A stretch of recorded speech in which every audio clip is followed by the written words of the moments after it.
Okay, last time we had gotten into duty and utilitarian ethics. We had previously covered virtue ethics. We didn't get all the way utilitarian ethics because of some technical problems with the camera. But I'm going to pick up where I left off. Now, where I left off was actually Moore's positing the ideals as the good to be sought.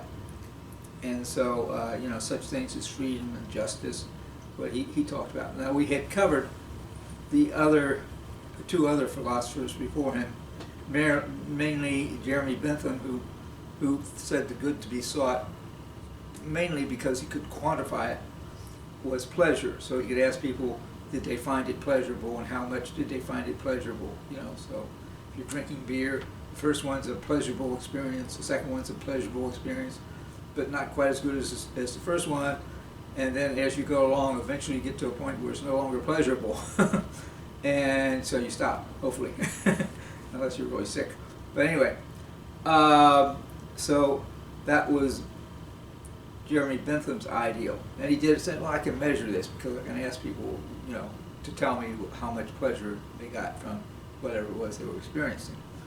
So then the next philosopher we covered was actually his kind of his nephew, not really his nephew, but I think he called Bentham an uncle, and uncle was very close a friend of his father, namely John Stuart Mill, and so he disagreed with his uncle and said that happiness, and he said, well, happiness is a much more steady state, it's more reliable, and he thought that was a better candidate for what it is. And a lot of people to this day, I think that happiness is something that they want to talk about. So you'll see Charlie Brown talking about happiness. It's a warm puppy, right? So no, but that's not necessarily the kind of happiness he was talking about.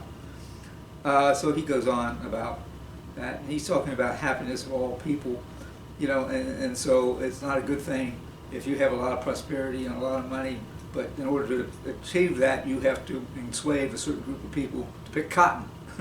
That was really about basically the setup in the South. There were a lot of very happy Southerners, but there were also a lot of very miserable Southerners. Now, overall, if you measured it, there was a lot of wealth being created. That wealth was mainly going to the top of that society, much like our own society today. Not quite as bad, right? But at least we don't have the misery, right? We do have some choices. Some people say, well, you don't have much choice. What's your choice? You can quit. Well, then you have to find another job.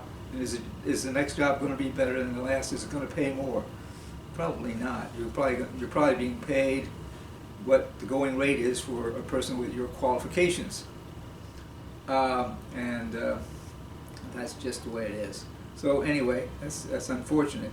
So we have become a less happy country than other countries in the world. So other countries are more happy. I think in a lot of countries, say, where there is like co-ops are a dominant form, where the employees have a certain say in the business, as they do in Germany.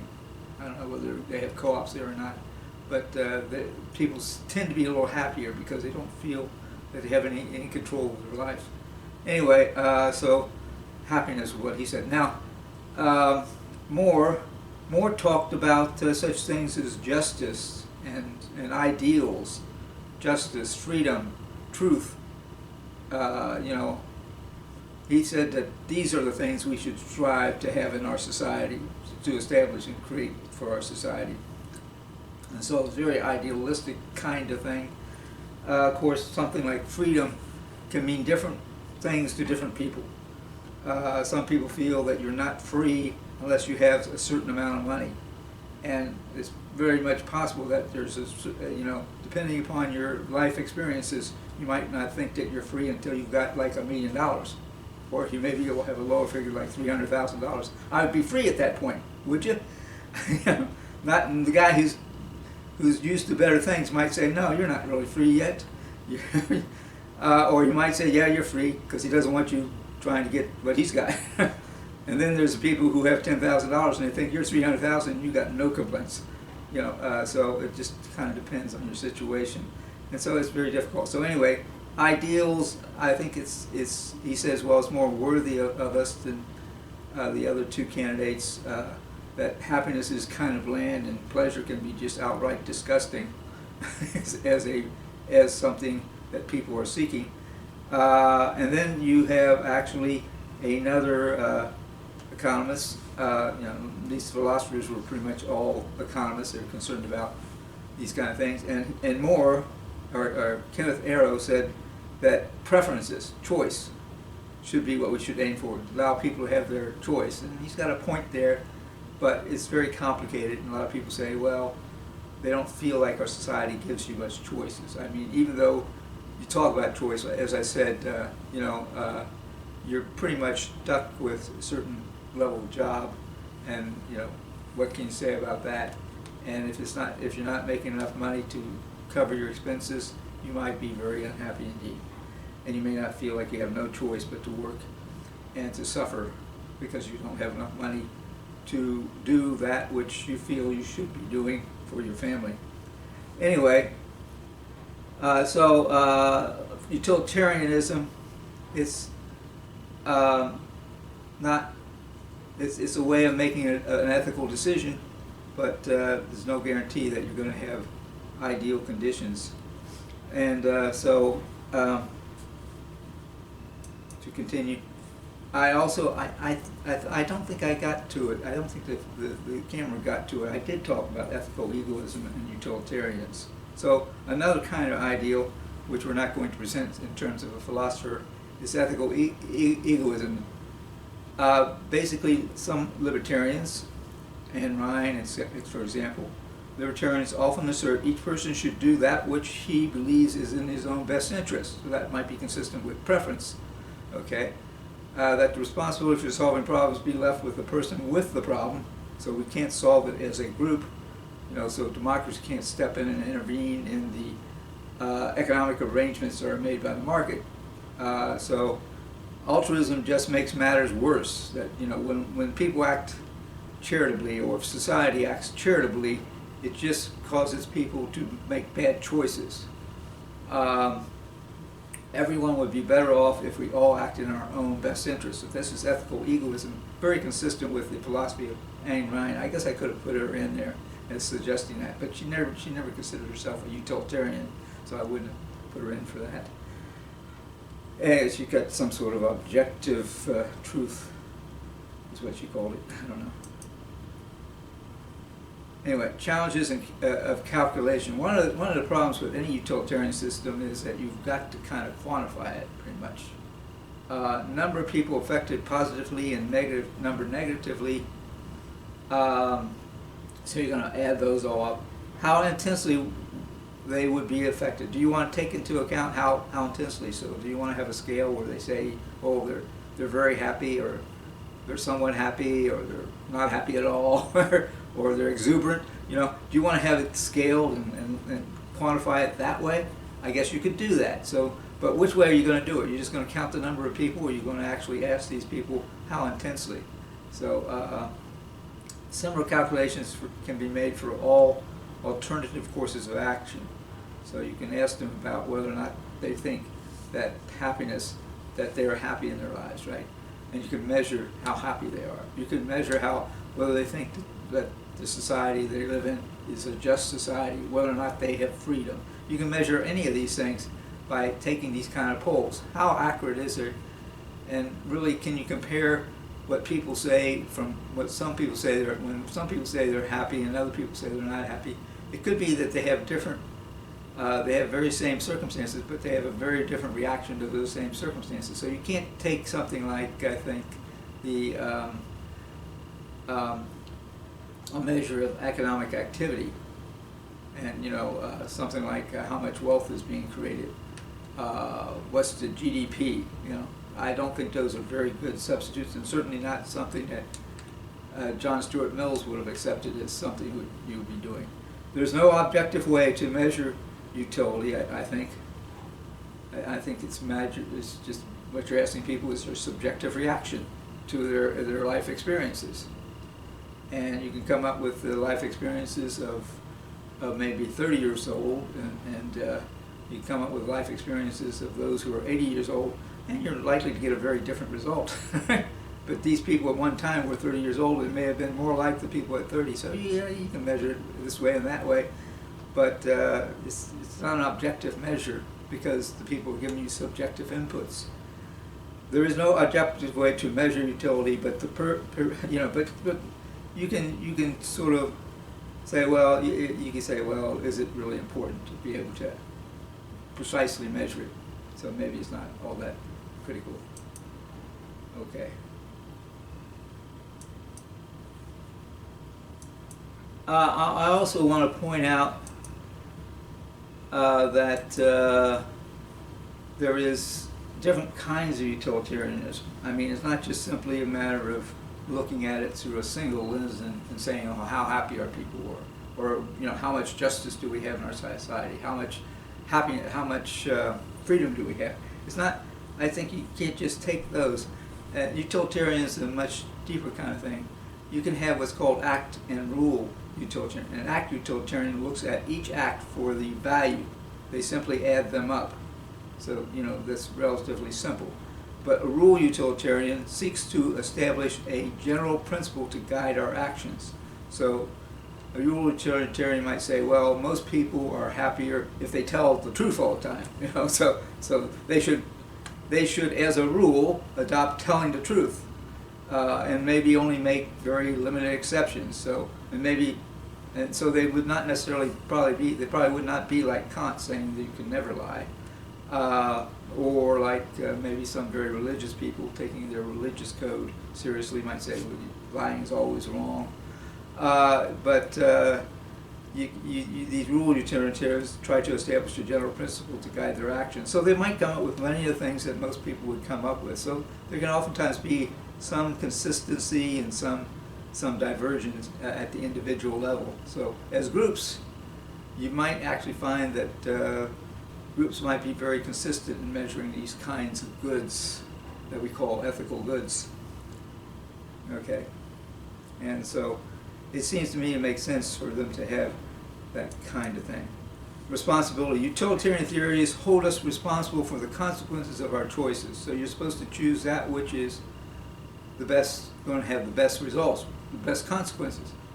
How can you know what it is? You've got to make some sort of estimate, right? So you're going to be using your ability to estimate. Most people are not trained to estimate and probably wouldn't know how to estimate many of the things that they know about. There are actually books and teachers who can tell you about how you can measure and estimate for anything. There's ways of doing it.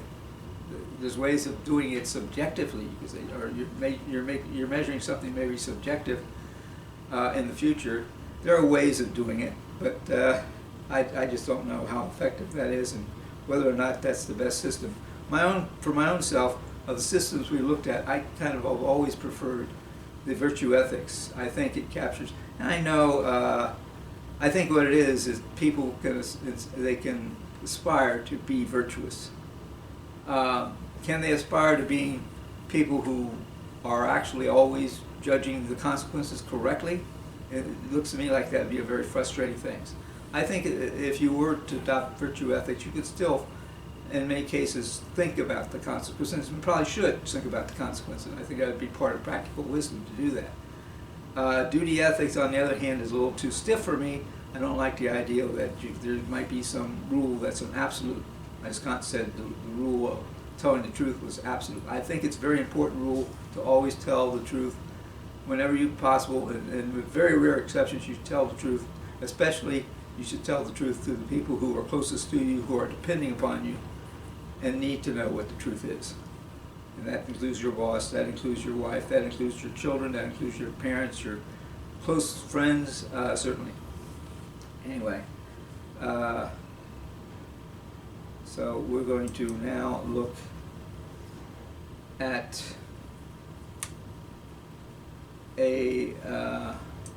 some things that are a little bit critical of that. We're going to talk about the dangers of absolutism and the dangers of relativism. So there are positions. I told you that I think that Kant he has certain absolute rules. There are people who have absolute rules, and I find this especially amongst religious people I've met who absolutely say that, well, this is what God says and you've got to follow this rule, okay? And I'm saying, well, people don't follow those rules, and sometimes I sympathize very strongly and probably would do the same thing as some of these people who are maybe breaking the rule that you should always tell the truth. I'm saying you should, for the most part, always be very hesitant to tell a lie.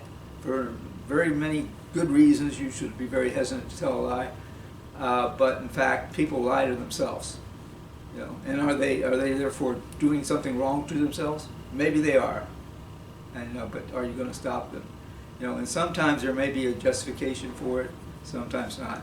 And it might be very much subjective as to whether or not you think to tell the truth in some situation is necessary and the best thing to do. And so, but people will judge you depending upon that. If you tell a white lie, most people are not going to condemn you for telling a white lie.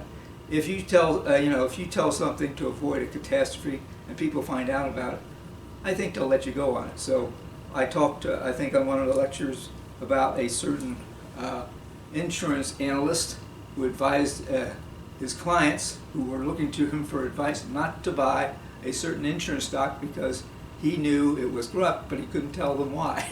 And he was prosecuted for insider trading for telling them the little bit that he did. Yet he felt compelled, he felt an ethical duty to tell them what he knew. They were relying upon him for information, and these were people who were, apparently going to buy it anyway.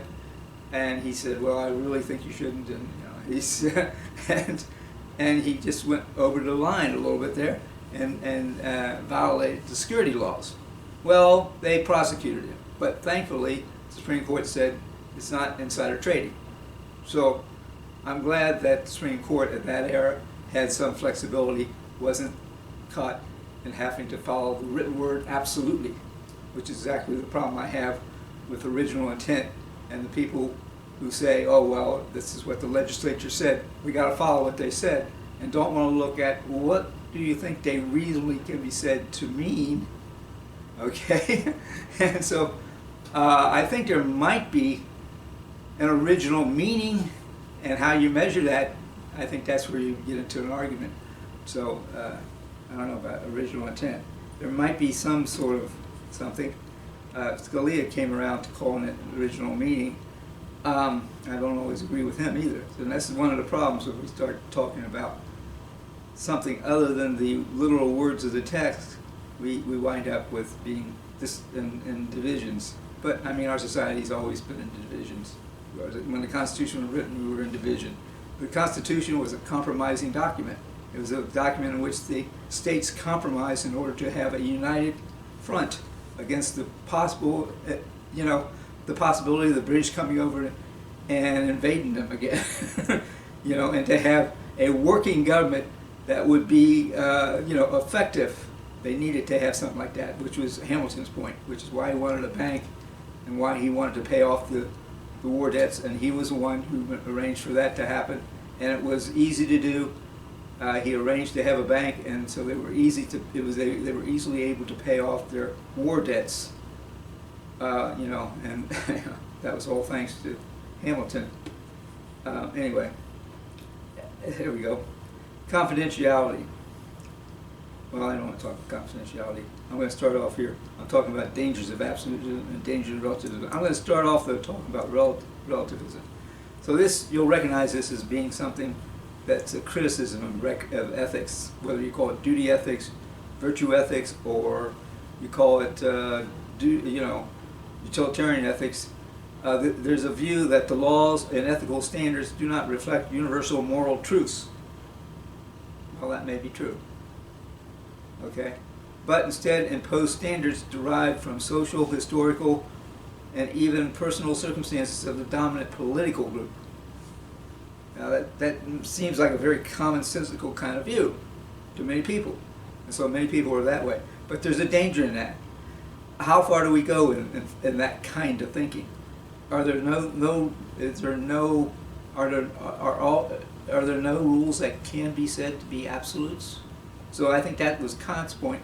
he allowed for some flexibility with some rules, but he was dead set that there was a duty always to tell the truth.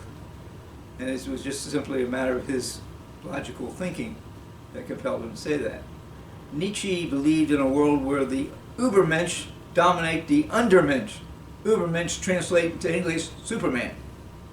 Undermensch is obviously underdog. Okay, all right. So what we call Superman and the underdogs. Okay, a certain Englishman went to. So he said that there were Übermensch, that it was right for these supermen to dominate these underdogs. These were losers.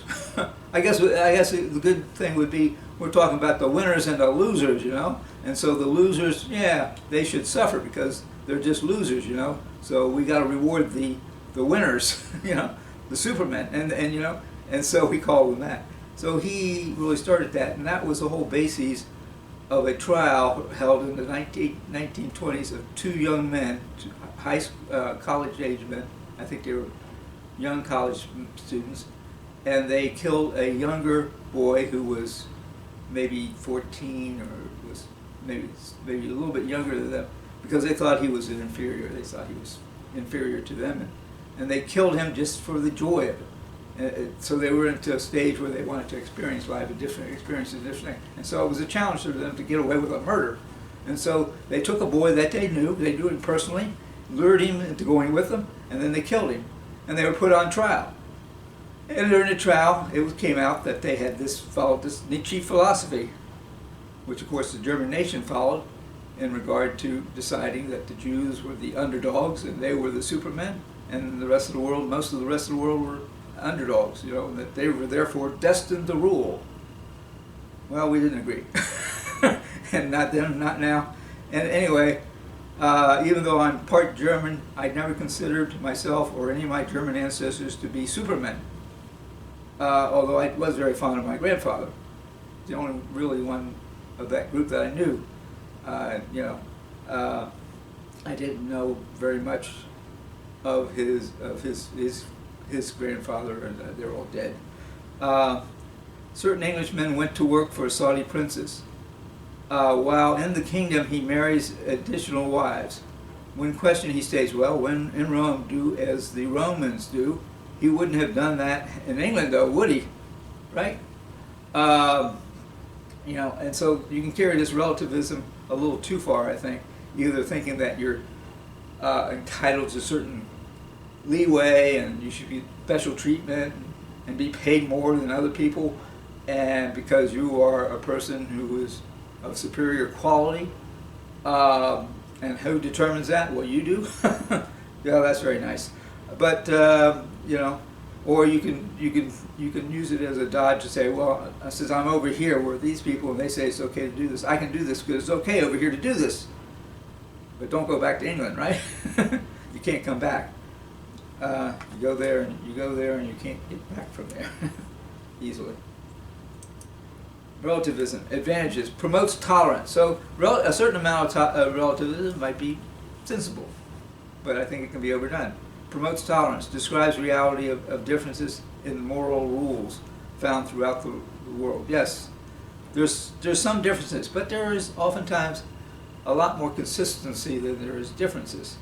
If you go in there, you can readily find that the people who have a certain admiration for people who show courage, and a certain gratefulness to people who show benevolence, and a certain and for people who have vices, they generally have a low opinion of them and generally disregard them and maybe lock them up.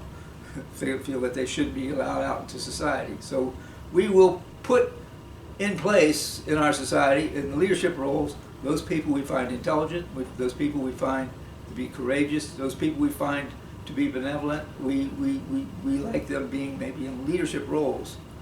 And so it's the Wizard of Oz story, right?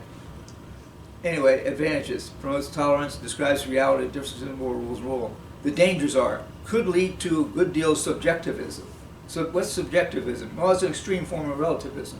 Subjectivism is, well, since it's all relative, whatever I choose is okay. Because that's just relative, you know, so there's somewhere in the world where it's okay. My father used to say, it was okay for him. The doctor told him he shouldn't drink too much, and he never did really drink that much, in my opinion. But my father would say, well, it's okay for him, and he asked the doctor was it okay for him to drink on his birthday, and the doctor said, well, yeah, I guess you could have one drink on your birthday, and he said, well, I drink every day because it's somebody's birthdays. I don't know. So, that's kind of a subjectivism where you start making up the rules for yourself. There are no rules. In that case, if we go that far, there are no rules. So the danger of relativism, it leads to subjectivism, which is opposite of objectivism, right? There's no standard. Actually does little to prevent struggles amongst people in any group for dominance. If you adopt these ideal, it's nice to have tolerance. Tolerance will do it to a certain extent, but if you adopted subjectivism, certainly that would not necessarily solve your problem. People struggle when you be dominant. I think if it was anything, it would exasperate it, right? In the same way with any sort of too much of relativism, might be the same thing. You've got groups, and you're saying both of them. You're not going to have a united society if you have too much relativism. People are going to be arguing about things all the time. We see this in America. We're still arguing about things that we thought we had solved in 1865. Right? We thought we had solved racism in 1865. We didn't, obviously, and we've been struggling with it ever since. And part of that is people's subjective opinions.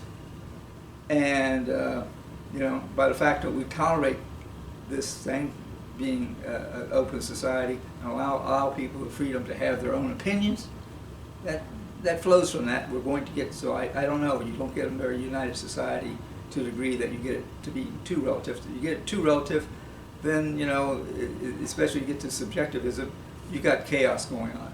Nobody's obeying any rules because they're all saying it's all relative. Hey, I'm a person, I got a right to my opinion, and I'll do what I think is right. So that doesn't work very well. So you have to have rules. Does not provide an answer to international dealings in trade and negotiations either. So, going to China and saying, you're flooding the market with these goods, and you're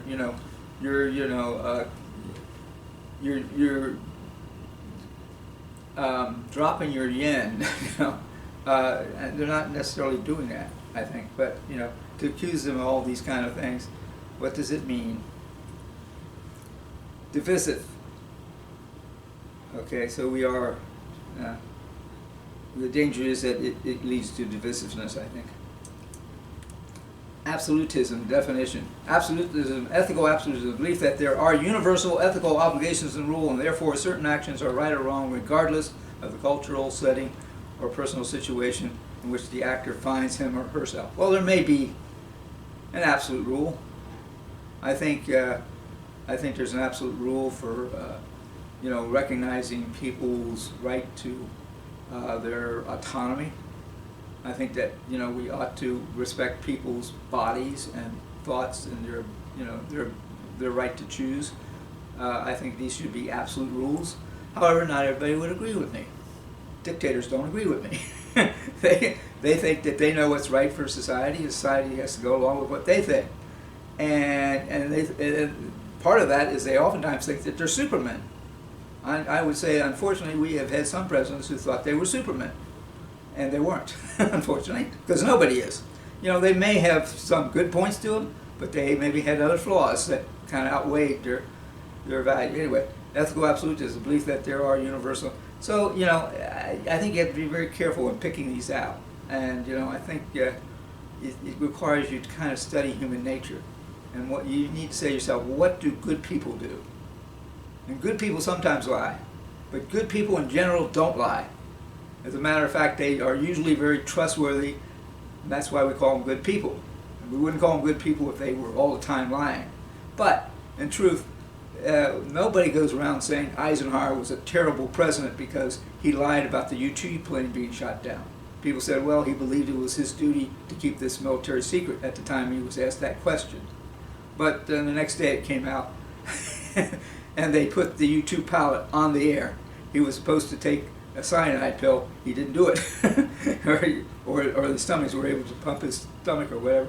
The Russians were able to pump, and you know, and so and they had the plane, they had everything, they had all the proof, all the evidence that we did have U-2 planes, and they had to be flying with his knowledge, and he indeed did know it. They say Truman. Some people say that Truman was the president, the one president never lied. I don't know, but I don't think he ever revealed a military secret. So the Japanese didn't know what was coming. You know, in some ways, I think they were sort of warned that something terrible. I think we actually even blew up a bomb on a small island. I think, or maybe that was just a suggestion that somebody said that we should have done that. Would the Japanese have done anything different if we had said we've got this terrible bomb and blew up the atomic bomb off on an island and killed few, if any people off on some sort of desert island somewhere? I mean, just as a demonstration, this is what we can do. You watch this and see what we do. Or would they just have been stubborn? It took them a long time after we dropped the bomb to go ahead and concede defeat. We had to drop a second bomb. And so I don't know if that would have worked anyway. But regardless, I'm not going to hold him to the consequences of that. He didn't think of himself as a utilitarian. I don't know what he thought he was. Probably thought he was a good Christian. But he was a conservative in many ways. You know, and the Democrats at the time FDR chose his vice president in 1946 were worried that he would pick a very liberal candidate. And indeed, there were two people that he might have chosen. One would have been Douglas, Justice Douglas, known to be a very extreme liberal, and the other was, I can't remember the other guy's name. Anyway, regardless of the cultural setting, the absolute situation, for the pacifist, war is wrong. For Catholic, abortions are wrong. For abolitionists, slavery is wrong. For Christians, there's only one God. Okay, so these are absolutes for these people. How far do we want to go as a society to recognizing it? I don't think we want to go very far in recognizing absolutes of groups. So, you know, you might find that you're one of these groups, and if you are, I'm not saying anything's wrong with your believing that way and having that opinion. But, you know, you have to recognize that you're living in a world with other people, and you have to actually moderate your views somewhat. But, you know, I don't think you'll have to moderate your views too greatly because the society that we live in is fairly consistent with what most human beings expect to have in life. We do have a lot of freedom, so we allow people to have different absolutes. Okay? I have absolutes, you have absolutes. I don't know what your absolutes are. Hopefully, maybe you're a total subjectivist, maybe, I don't know. But, you know, I'm not going to decry you for being that way. If that's really what you believe, fine, but you're going to have to moderate your behavior on account of others. So absolutism provides clear rules and efficient resolutions of dilemmas. Yes, less arguments. If shared by a group, it helps to unify that group. Of course, people outside the group are not part of that unity. So that slavery was not only permissible but necessary was an opinion of many, many Southerners who went and fought. And some of these people didn't even own slaves themselves. And you would have thought that they might not have sympathized with that view, but they did. And there were even people in the North who sympathized and believed that. So we didn't have the kind of united nation in that sense. And because if the South had really been a little more flexible and accommodated the North's views and didn't get so afraid that the North would prevent them, all the North was doing was stopping them from expanding at that point. Anyway, so if the shared by group, it helps to unify them. So what's wrong with it? What's the dangers? It's dogmatic and uncompromising. The South would have been much better off had it compromised. If they had compromised, they probably would have been able to continue, and I think it's a terrible result. They probably would have been able to continue slavery, and in fact, they did adopt black codes that allowed them to adopt something that we now call slavery by another name. If you understand really what went on during Reconstruction, how blacks were forced to go into working, how they were arrested if they didn't have a contract where they were working for a planter, which was the only work they were trained to do. They could be arrested and then put to work for the state, and the state could rent them out to planters who needed somebody to work and pick the cotton. And so it was slavery by another name for sure. And even to this day, there's accusations that the justice system and that the police, and I think there's probably just some of the police, are acting badly. And I certainly don't want to defund the police, but we have to, in fact, make sure that all of our citizens are treated fairly. And I don't think that has been the case in the past. But hopefully we'll start a new day now.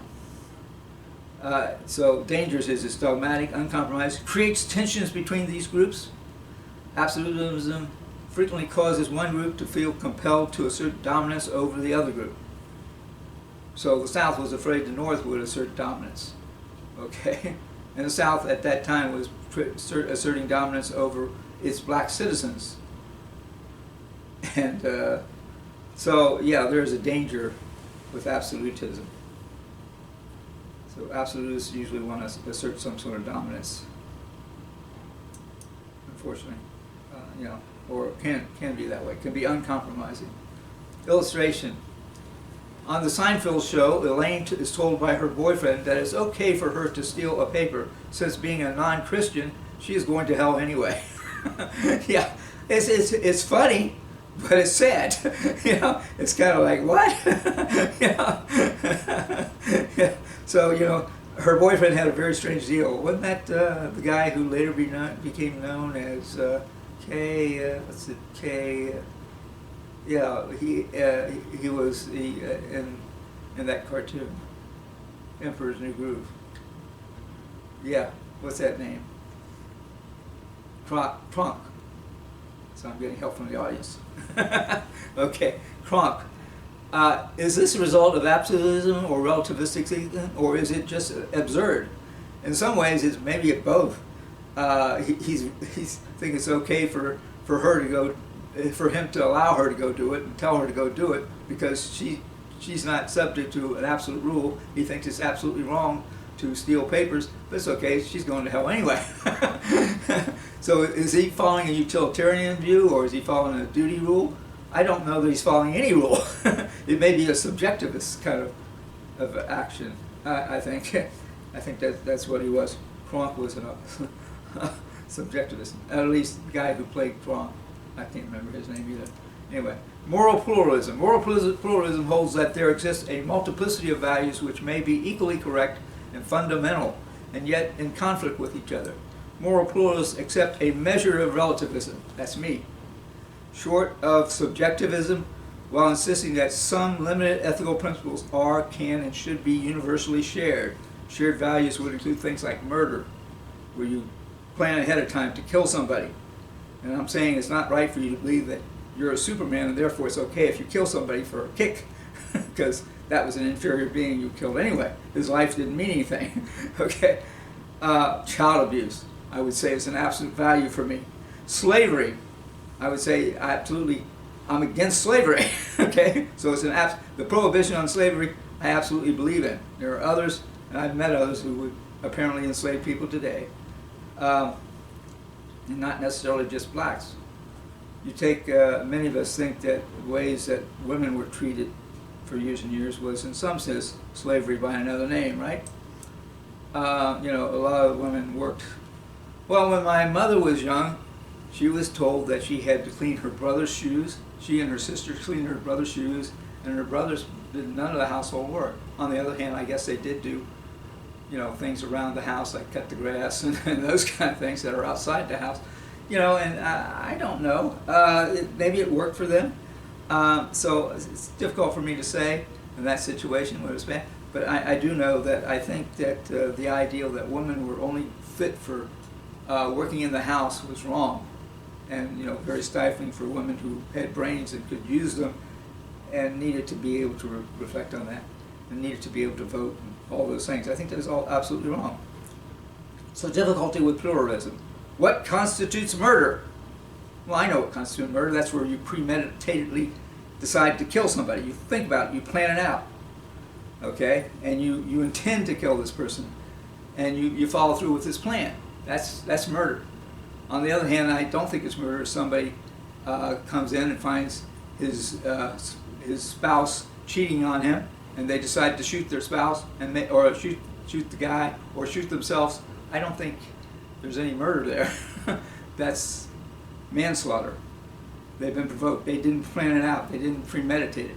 Now, if they waited a few days and planned it out, that would be murder. But if they're reacting in the moment when they're upset, well, we're going to consider that a mitigating circumstances, so we'll only send them to jail for 10 years instead of 20. I'm presuming that we don't have capital punishment.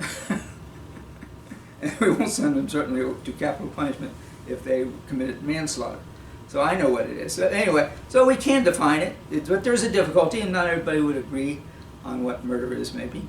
But we do have a law that tells us what it is, so we can follow the law for these things that we can't agree upon, which is a kind of pluralistic view. The law can supply us with those things that are difficult to get 100% agreement upon. The law can say either, yes, a person can have an abortion, or it can say, no, you cannot have an abortion. And then you know, there are people who work in courts, and the people who work in the courts have to follow what the current law is. And if the law says that it's okay for gays to get married, a judge cannot stand in the way of gays getting married, as some judges tried. And I had to say, well, you can't do that in our society, because you have to have, the law has to mean one thing for everybody, and everybody has to follow the law. Your only solution is to use the democratic process to get the law changed, and that may happen, and it may happen soon, looking at the current Supreme Court. So, I don't know. Maybe not. Maybe not. You know, I don't think you can predict which way a person's going to. Just putting a person on the bench, you might find that he becomes a different person as he thinks about things as he gets older. People do change as they get older. So I'm not saying it's that he's a liar and didn't ever intend to follow this thing when he just said that to get ahead. Maybe he did, but I don't know if you look at that. So Teddy Roosevelt said about Oliver Wendell Holmes, famous jurist, the famous president Teddy Roosevelt. I admire both those men, but he said about Holmes, who made a decision that he completely disagreed with, and he was surprised because he thought that he wouldn't do this. He voted against enforcing the antitrust law against a certain corporation. And he said that man has no backbone. He's got the spine of a jellyfish. Okay? And, you know, that man was a man who'd been shot twice in the war and went back, actually 3 times he was shot. He was shot 3 times and went in to fight again. So that doesn't sound like a man who has the spine of a jellyfish. And he knew that at the time he called him that. But he was trying to make a point that he thought that this was an absolute, that, you know, that we have to absolutely break up these big corporations. And he wasn't willing to accept the argument that this was not a case to do it in. Anyway, all the same, Teddy Roosevelt nonetheless took into his vice presidency William Howard Taft, who had actually opened a rule up that was, I would call, a very pluralistic rule in regard to antitrust. So William Howard Taft was at one time a judge and created a rule which is still today thought to be one of the better rules that's being followed in antitrust laws. I'm not teaching antitrust here today. Okay. Anyway, I think I talked about that earlier, but not that particular kind of issue. Valued discourse in this course. Honesty, truth, and candor are preferred to reticence and white lies. We want people to be open, and I think our society would want people to be open. I once was, I'm against anybody suppressing anybody from speaking. So I've been to rallies where people were shouting down people. Let the guy talk, and just call somebody else that you agree with and have them put on a talk, or write some op-ed for a paper, or you can pass out pamphlets. But don't shout the guy down. Let him have his say, even if you disagree with him. And I'd like to know what people think. And if indeed he has a lot of support, I'd like to know it. And then we can work on changing those people's point of view. Because they're going to have those points, whether we like it or not, maybe. And the only thing we do is maybe make our case for changing it. Respect for persons is imperative. You do not have respect for their viewpoint, but you have it to acknowledge their right to a difference of thought. we can and should agree or disagree on occasion.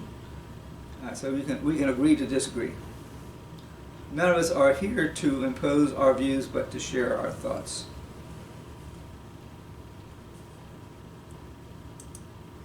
Informed views. We are all need to be prepared and should be willing to give more than merely our opinion. We need to provide our reasons for our opinion. We need to provide our evidentiary support for it. Otherwise, there's no reason why I should take you seriously. If you haven't got reasons, and if you haven't got evidentiary support, there's no reason why I should support you. Even if you're saying something that I might like to believe, I'm not going to support you if you haven't got a good reason to believe what you believe and evidence to back up what you believe. I'll take the person who's rational and doing things based upon those facts that we can agree upon. And we can't agree upon some facts if we're honest and objective in our views. Now, we allow our emotions to run away with this? No, we can't do that. But as citizens, we need to adopt and strive to be more rational. Unfortunately, it's difficult for people to be rational. Most of the decisions day to day are made on a very emotional basis. That's just simply human nature as it is today. However, I think that we're probably better off now than we were 500 years ago. Thank you very much. Hopefully, none of us will have to resort to deus ex machina, to extricate ourselves from when making an argument.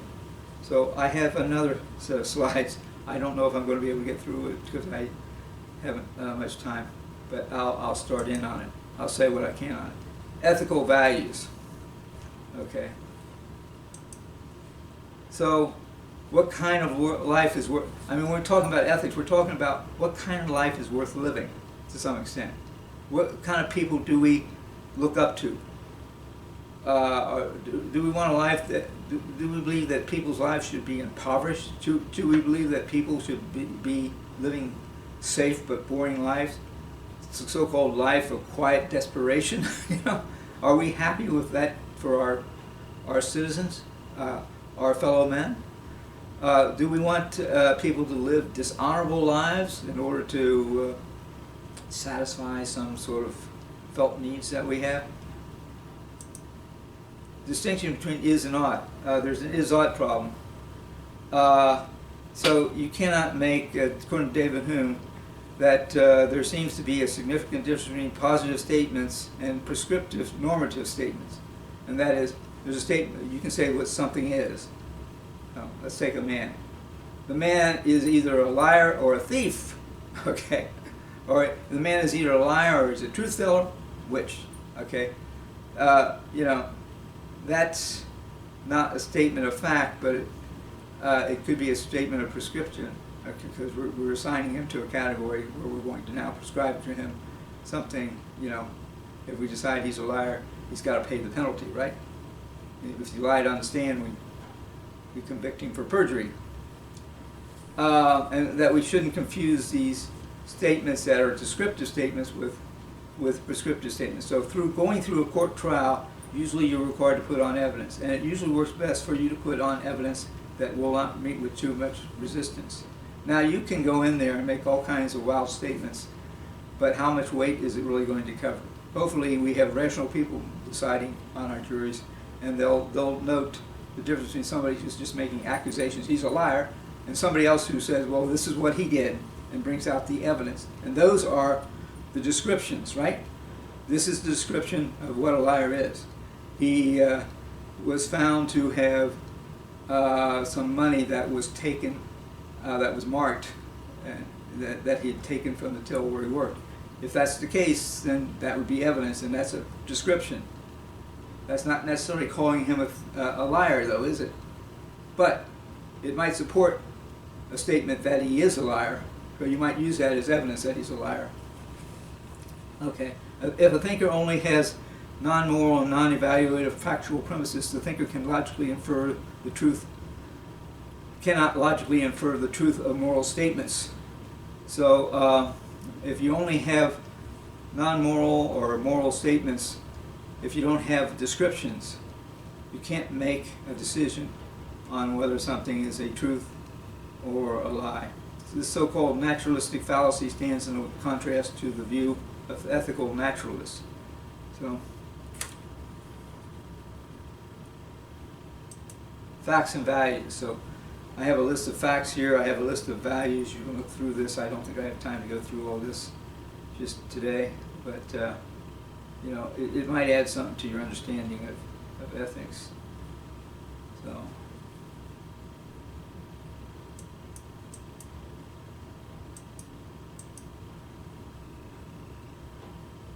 Facts and value. I got 2 slides on that. Moral landscape, how science can determine certain human values. So some people think that science could determine human values by applying the evidence that we have for science. So I believe that in some cases we know a lot more now, that we can say, for instance, that there are certain people who are almost unable to prevent themselves from becoming alcoholics. Okay? And we can't allow those people to drive, but we ought to understand if they do get drunk, we ought to, you know, do what they did in Mayberry. Let him sleep it off in the jail, maybe. Take him in so he doesn't hurt himself or anybody, and, you know, take him into custody and do something humane with him, and try to get him into help, try to get him medicine. And there are ways of curing maybe that now. It's very much becoming very advanced. Unfortunately, this is a little known to most of the people, although it's been in the papers. Thank you very much, and that's it for tonight.